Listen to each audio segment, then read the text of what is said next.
So before we get into anything pertaining to the actual topic of the video, there's two things I want to make note of. First thing, if you're wondering what this puffball is on my shirt, is my microphone. I've never used a lav mic in my life. This will be the first time. I've been using a Blue Yeti for 6 years now in my on and off content creation career, quote unquote. So I'm hoping this will, sound straight. If there's a lot of noise and staticky for me moving my arms while I'm talking, we just gonna have to make a pivot because I cannot talk and sit still at the same time. If I can't move my hands, my brain don't work. Second thing, clearly this is my iPhone camera and not my regular Canon camera. I switched the camera up because I know psychologically I'll be much more comfortable and have a much more casual tone talking to my phone as opposed to having my whole camera set up. When I got the camera set up, you could tell in the video, my cadence, my intonation, just it sounds like you watching a pitch for an advertisement or something. Like, it's not natural. So I know with this phone set up, I'll be much more natural, more casual, and it should make for a better video. All right, I wasted a whole minute talking about that. Let's get into the video. So what I want to talk about today is how to make fiction more accessible, primarily literary fiction. I don't read much genre fiction. So when I say fiction, I'm mainly talking about literary fiction. The reason I want to make this video is because as a dude, there's a lot of narrative or a lot of rhetoric. I should say there's a lot of rhetoric out there that suggests men don't like or men should not engage with fiction because it's a waste of time. Fiction is not real. You can't learn when you read fiction. If you're wasting time reading, you should be learning something, right? And on the surface, if you don't know anything, that can make sense, right? It's like, okay, if I'm none the wiser and I learn what fiction is, okay, fiction is a story that's not real.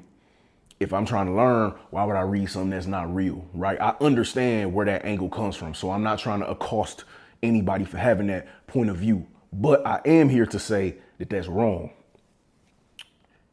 What I believe and what many others believe is that the real reason a lot of men try to steer towards the direction of suggesting that fiction is this waste of time and it's not worth reading fiction because you can't learn from it is because fiction is actually harder to learn from than nonfiction. It is harder to access the lessons and the knowledge, the information from a fiction or from a novel as opposed to reading nonfiction. Now, you might be asking, how can that be possible, right? Because anybody can read a fake story. It's like watching a movie. Well, there's levels to it. With fiction, fiction is like if you read 5 nonfiction books, in addition to taking experiences from your everyday life, and then including a little bit of imagination, and you take all of those ingredients and you put them into this one story, right? You have to be able to recognize literary devices, the metaphors and the references, and you have to be able to go through all of that. You also have to have context of what's going on. So if I'm reading a fiction, I have to have context about the setting, context about the characters, context about, maybe I need a summary of what the book is about in order to fully gain access to what I can learn from the story. When I'm reading nonfiction, it's nonfiction. It's like a hierarchical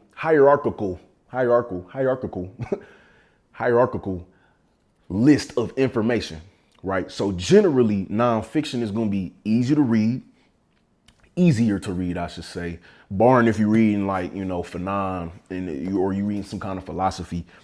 This can get complicated, but generally nonfiction is going to be an easier read, a smoother read, a faster read, and you get the ego boost of being able to feel like more trivia. That's another thing with dudes is like, and this might just be people in general, but I know I love being able to feel like I'm some sort of human encyclopedia. I know I'm not, but I love the feeling of being able to pretend that I am, or like, some people who know me refer to me as like, I'm that guy who I have a fact for everything, or like every time we see something on TV or something on our phones, I could be like, did you know blah, blah, blah, blah, blah about this? Or have you ever heard of this and that?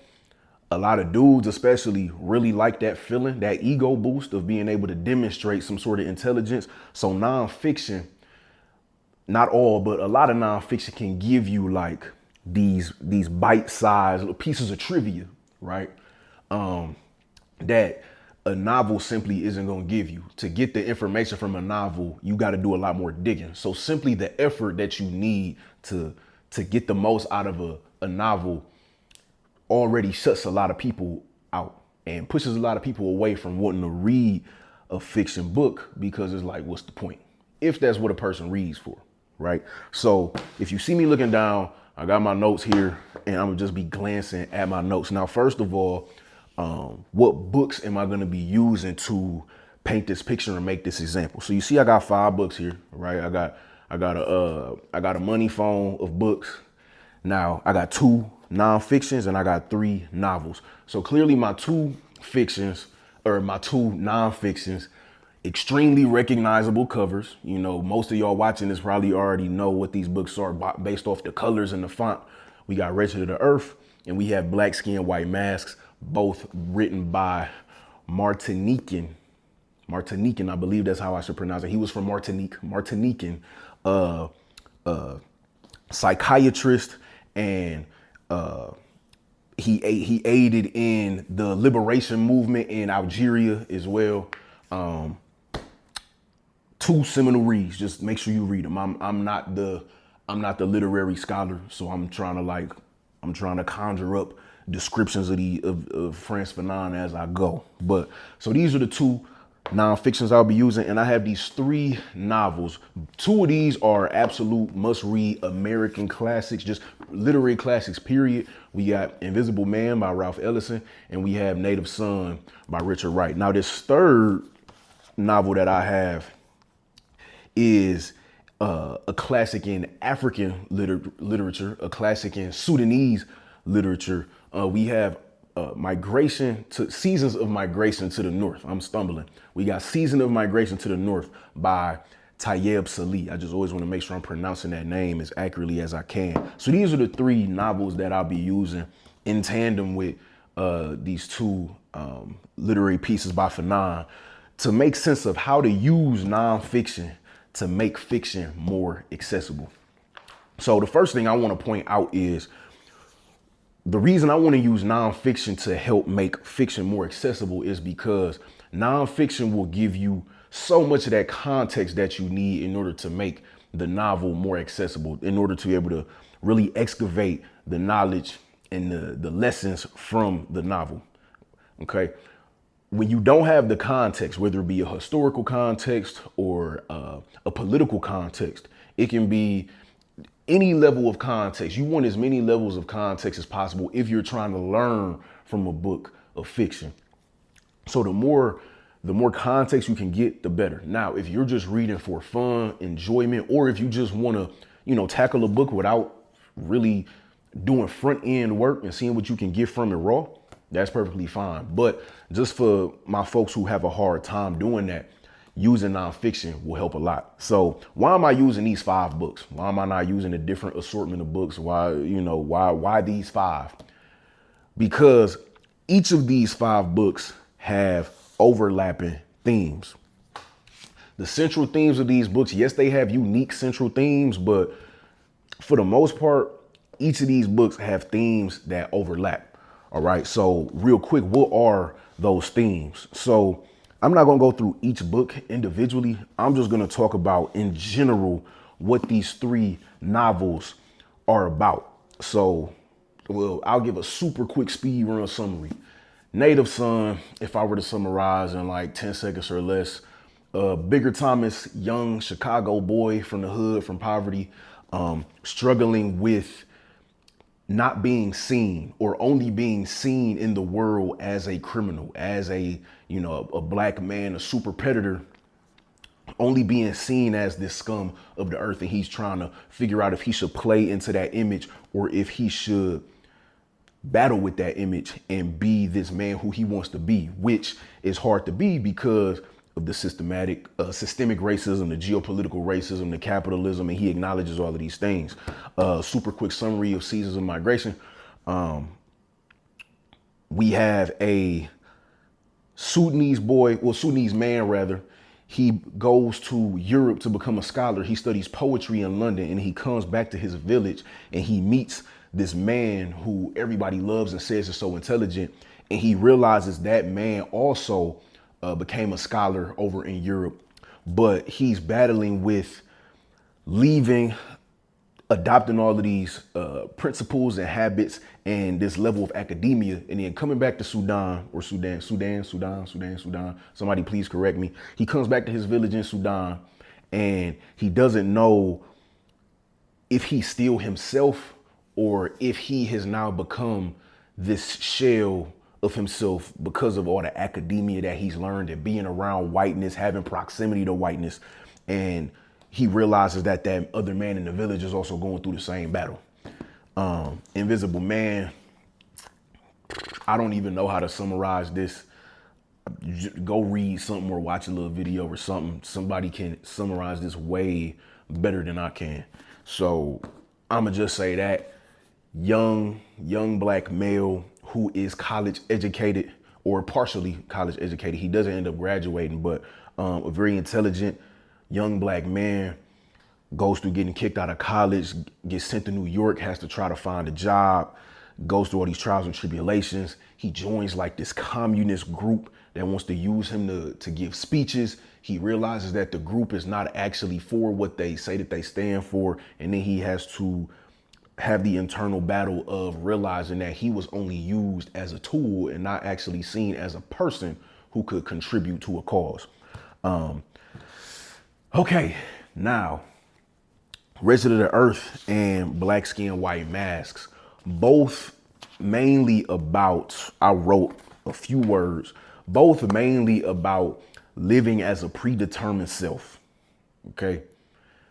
How do you navigate living as a predetermined self versus living as who you would be without the impacts of colonialism?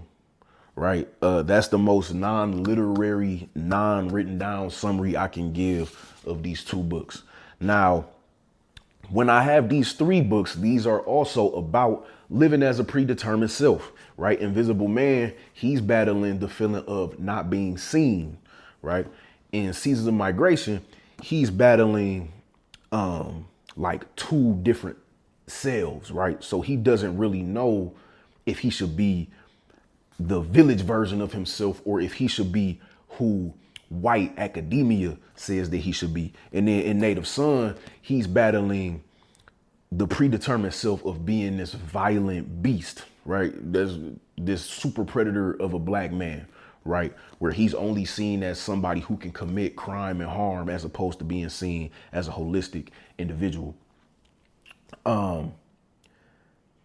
When you read these two Fanon pieces, or even if you don't read two of them, you can only read Black Skin, White Mask, and you have enough of a foundation to pull out a lot of lessons and information from these three novels.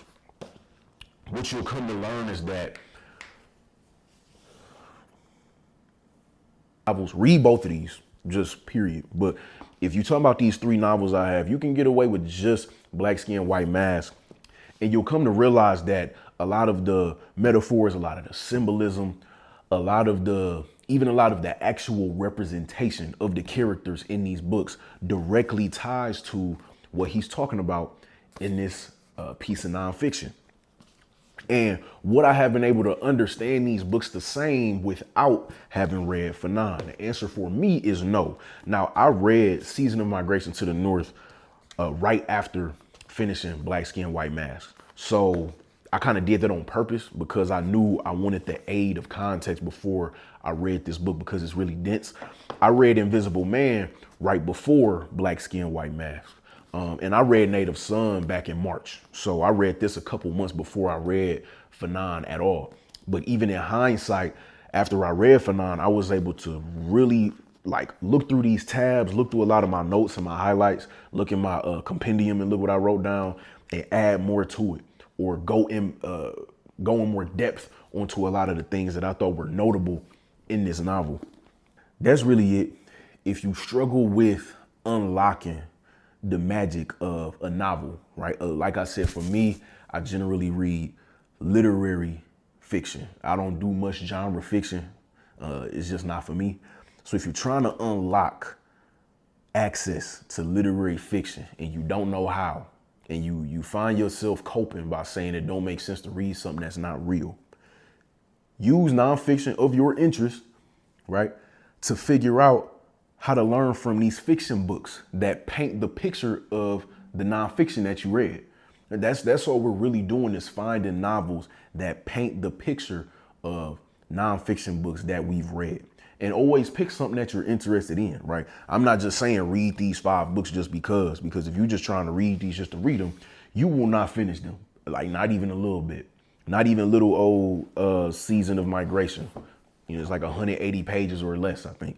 You will not finish it if you do not want to finish it, if you do not want to read something like this. So pick something that you're interested in, find a nonfiction, maybe find another one, and really read it. Take some notes, do some highlights, get you some sticky tabs, figure out what information you pulled out of there and what do you really want to remember. And then just do a little bit of research, find some novels that go with that piece of nonfiction. When you find those novels, you will read them and it'll be like stepping into a movie, or it's like stepping into the author's room almost. You become so much more well versed in what a novel is trying to convey when you have the proper context. Okay, so that's it. This video is not good, but that's okay. I'm not tripping. You know, I'm just trying to get some videos out there, trying to get my ball rolling. So that's it for the day. Another day with no outro.